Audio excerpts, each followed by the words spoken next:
बहुत सारे स्टूडेंट ने पेपर छोड़ दिया, उनके लिए क्या क्या ऑप्शंस अवेलेबल रहते हैं वो भी जानने वाले हैं। हाय गाइस, आज आप लोग का केमिस्ट्री का पेपर था एंड बहुत सारे स्टूडेंट्स ने अपना रिव्यू दिया है कि पेपर मॉडरेट था, इजी था।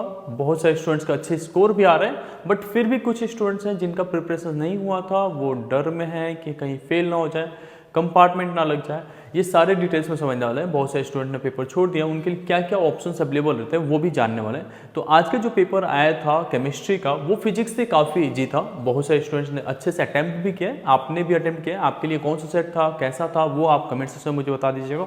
बाकी बहुत सारे स्टूडेंट ने जो भी पेपर्स में अटैम्प्ट किए थे, जिन्होंने अच्छे से प्रिपेयर किया था, उनको पेपर बहुत आसान लगा था। लेकिन बहुत सारे स्टूडेंट्स किसी न किसी वजह से थोड़े से फियर में है कि कहीं नंबर कम ना आ जाए जितना रिक्वायर्ड है। लेट्स से कि बहुत सारे स्टूडेंट्स के टारगेट थे कि 60% एटलीस्ट बन जाए, यहाँ पे 60 मार्क्स आ जाए आउट ऑफ 70, बट नहीं आ रहे। तो भी हम लोग डिस्कस कर लेते हैं कि क्या क्या ऑप्शंस आपके लिए अवेलेबल होते हैं।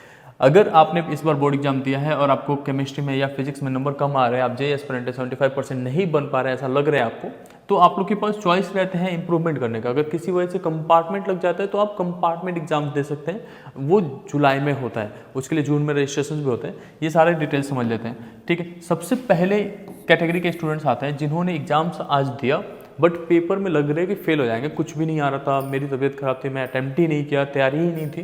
तो उस केस में अगर सारे सब्जेक्ट में अच्छे से किया, केवल केमिस्ट्री में गड़बड़ होता है, तो वो कंपार्ट वाला ऑप्शन मिल जाता है इसमें।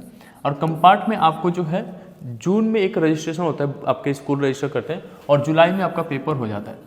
केवल सिंगल सब्जेक्ट का होता है। अगर नंबर कम आ जाते हैं केमिस्ट्री में, लेट से एक ही सब्जेक्ट में कम नंबर कम आ जाते हैं, तो आपको फिर से जुलाई में एक ही सब्जेक्ट का इम्प्रूवमेंट करने का मौका मिलता है। आप उसमें वापस एग्जाम दे सकते हैं। तो किसी भी वजह से आपका पेपर खराब किया है, कोई भी पेपर खराब जा रहा है, तो आपको परेशान बिल्कुल भी नहीं होना, ठीक है। अब एक कैटेगरी होते हैं स्टूडेंट्स का जिन्होंने इम्प्रूवमेंट इस बार दिया है और आज का पेपर छोड़ दिया है। तो छोड़ दिया है तो कोई इशू नहीं है, क्योंकि लास्ट ईयर का मार्कशीट आपका वैलिड रहता है जो 2024 में पेपर दिया होगा। बट अगर आपने आज का पेपर दिया और पिछली बार से नंबर कम आता है, तो आपका जो टोटल ओवरऑल कैलकुलेशंस होते हैं, वो जो बेटर होता है मार्क्स, उसको कैलकुलेट किए जाते हैं। लेट्स से कि पिछली बार 2024 में जो एग्जाम दिया था आपने, उसमें आपका जो मार्क्स है वो ज़्यादा आया था, इस बार वाले में कम आ रहा है, तो पिछली बार वाला यूज़ हो जाएगा। तो ये इंप्रूवमेंट कैटेगरी के लिए होता है, आपको दोबारा से एग्जाम देने का मौका नहीं मिलता है। अब एक स्टूडेंट्स होते हैं जिन्होंने 2 सब्जेक्ट में कंपार्टमेंट लेके आ जाए, लेट्स से फिजिक्स भी खराब हो गया, केमिस्ट्री भी खराब हो गया, ठीक है। इस केस में आपको जो है 2 में कंपार्टमेंट लग जाता है और आपका जो एग्जाम्स होता है वो 2026 में शिफ्ट कर दिया जाता है। बोर्ड जो है 2026 में आपको केवल डायरेक्ट बोर्ड एग्जाम्स वापस से करने के लिए बोलता है। तो ये सारे कैटेगरीज रहते हैं। इसके अलावा अगर नंबर कम आते हैं तो आप 1-2 सब्जेक्ट का इंप्रूवमेंट करना चाहते हैं, तो 2026 में आपको ऑप्शन मिलता है सीबीएसई की तरफ से इंप्रूवमेंट करने का। इसमें वापस से स्कूलिंग करने की जरूरत नहीं पड़ती। तो किसी भी वजह से पेपर आपका ख़राब हुआ है, या अगर आपको लग रहा है कि नंबर इतना नहीं आएगा जितना सोचा था, तो परेशान होने की बिल्कुल बात नहीं है। अगले एग्जाम्स पे फोकस करें, आपके मैथ्स के एग्जाम्स के लिए फोकस कीजिए।